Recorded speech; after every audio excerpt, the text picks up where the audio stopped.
தெரியல அப்படின்னு சொன்னாக்கா எதிரியானவன் என்ன செய்வான்? உங்களை சீக்கிரமா முறியடிப்பான் இல்லையா? சீக்கிரமா முறியடிப்பான்.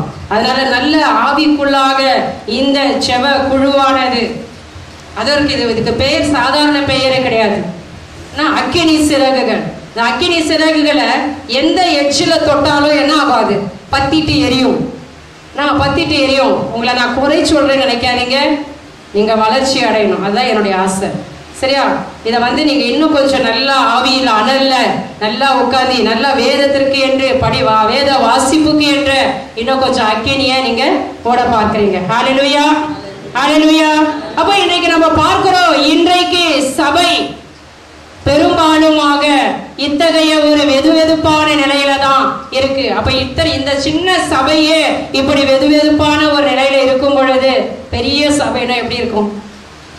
நாம் இருக்கிற திருச்சபையானது எப்படி இருக்கும்?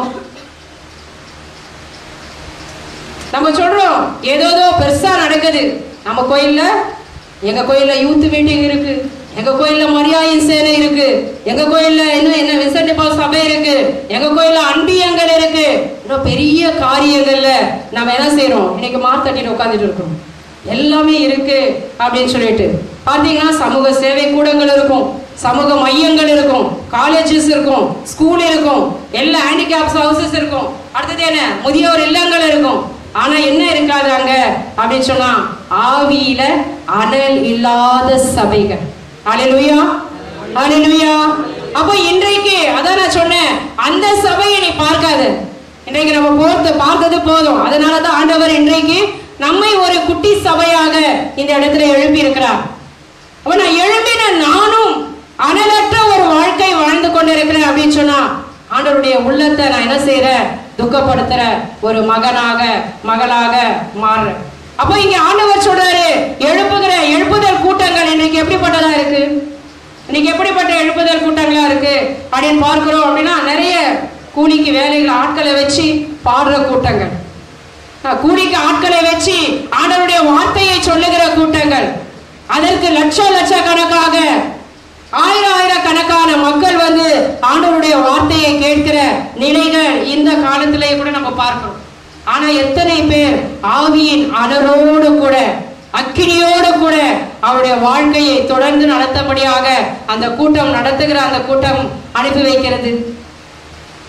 இதெல்லாம் பார்க்கும் பொழுது இன்னும் வெதுவெதுப்பான நிலையில தான் அன்று லவோதிக்கியா சபையானது எப்படி வெதுவெதுப்பான நிலையில் இருந்ததோ அதே போலதான் இன்றும் நிறைய இருக்கு. அடுத்தது என்ன சொல்லப்படுது? நீ செல்வம் உள்ளவன் என்று சொல்லுகிறாய். படிங்க அந்த வசனத்தை.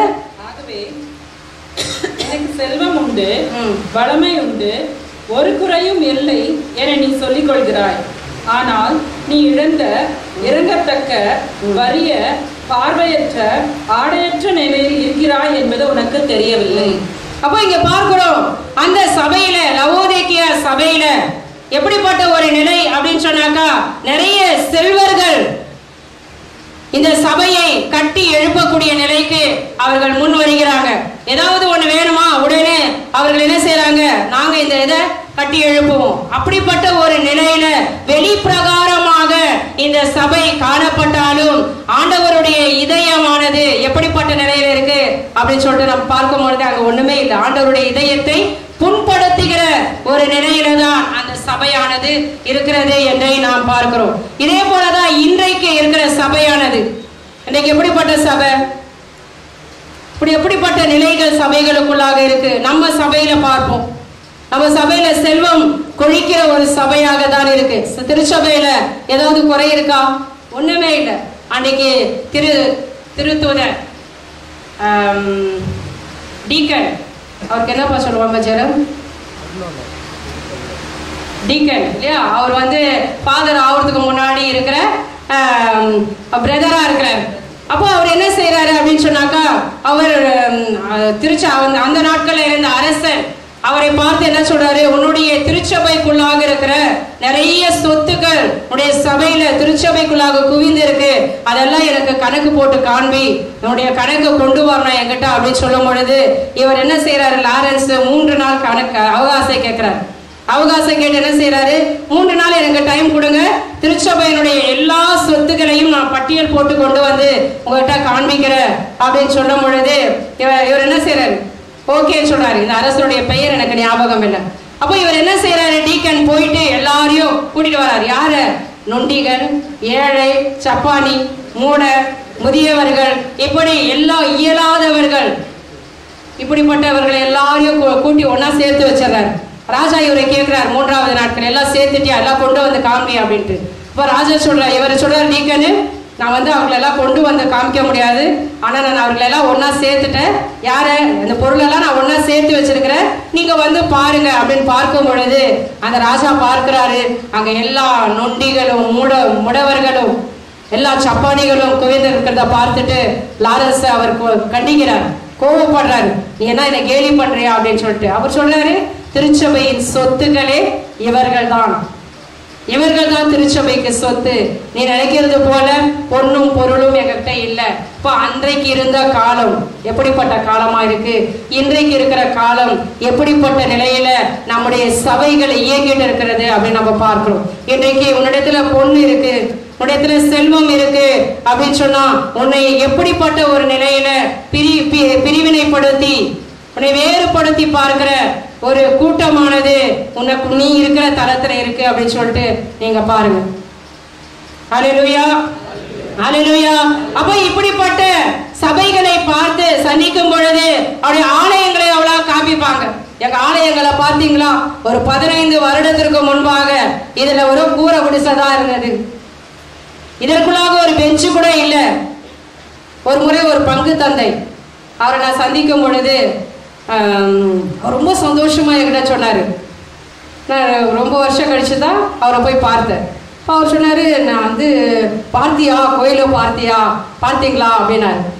சொன்னேன், பார்த்த ஃபாதர், எப்படி இருக்கு அப்படின்னாரு. நல்லா இருக்கு அப்படின்னு. நான் நல்லா இருக்கு அப்படின்னு சொன்ன உடனே அவர் சொன்னாரு, ஆமா நான் வந்து இந்த ஆலயத்தை நாங்கள் என்ன செஞ்சோம் அப்படின்னு சொன்னாக்கா அப்படியே ஃபுல்லாக மறைச்சிட்டு அவ்வளோ பெரிய பிரம்மாண்டமான ஆலயம். அந்த ஆலயத்தை நீங்கள் பார்த்துருப்பீங்க அநேகர் பேர், ஆனால் நான் சொல்ல மாட்டேன். அப்போ அந்த ஆலயத்திற்குள்ளாக அவ்வளோ பிரமாண்டமான ஆலயத்தை நான் கட்டிட்டு நாங்கள் என்ன செஞ்சோம் அப்படின்னு சொன்னால், நானும் கூட இருந்த ஃபாதர் பேரை சொல்லி அவரும் நாங்கள் என்ன செஞ்சோம் அப்படின்னா, காலையில் போயிட்டு ஓப்பன் பண்ணி அந்த ஆலயத்தை ஃபுல்லாக பிளஸ் பண்ணிட்டோம். எல்லாம் பிளஸ் பண்ணிட்டு காலையில் நாங்கள் என்ன செஞ்சோம், ஆலயத்தை ஓப்பன் பண்ணி வச்சிட்டோம்.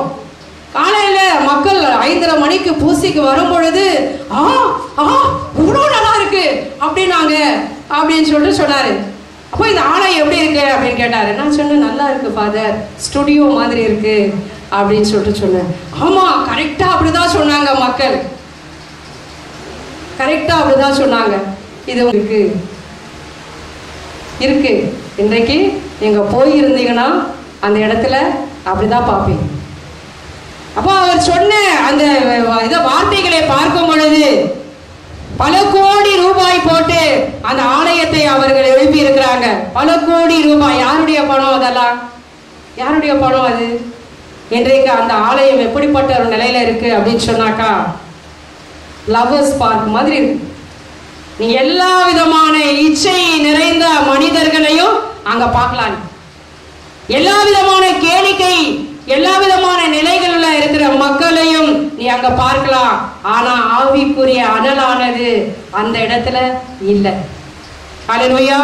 எப்படிப்பட்ட போதகர்கள் அங்க வராங்க அப்படின்னா, உனக்கு கதைகளை சொல்லி உன்னை சிரிக்க வச்சு சினிமா பாடல்களை பாடி உன்னை எல்லா இரவு ஜபத்திலேயோ பகல் ஜபத்திலேயோ பிரசங்கங்கள்லையோ உனக்கு ஏற்ற மாதிரி ஒரு உணவை கொடுத்து அனுப்புகிற ஒரு ஆலயத்தை தான் நான் பார்த்தேன். ஆனா நீங்க எத்தனையோ ஆலயங்களை இப்படி பார்த்திருப்பீங்க இல்லையா? இதை பார்த்து தான் ஆண்டவர் சொல்லுகிறார், அனலற்ற வெதுவெதுப்பான ஒரு நிலையில இருக்கிறது என்று. அப்போ இன்றைக்கு என்ன எப்படிப்பட்ட இருக்கு சபையில இருக்கிறோம் அப்படின்னா, ஆவிக்குரிய காரியங்களை பற்றி பேசலாம், மனமாற்றத்தை பற்றி பேசலாம், கூட்டங்களை ஒழுங்குபடுத்துங்க அப்படின்னு பேசினா என்ன செய்வாங்க? உன்னை அலட்சியப்படுத்திடுவாங்க, வேண்டாம் சொல்லிட்டு தள்ளி விட்டுருவாங்க. நீங்களே இதை பார்த்துருப்பீங்க. எத்தனை இடங்கள்ல நீங்க ஃபாதர் நம்ம கோயில்ல ஒரு ஜப கூட்டம் வைக்கலாம்னு சொல்லிட்டு எத்தனை பேர் தோத்து போனீங்க? கையை தூக்குங்க பார்க்கலாம். பேசலாம். பேசலாம்.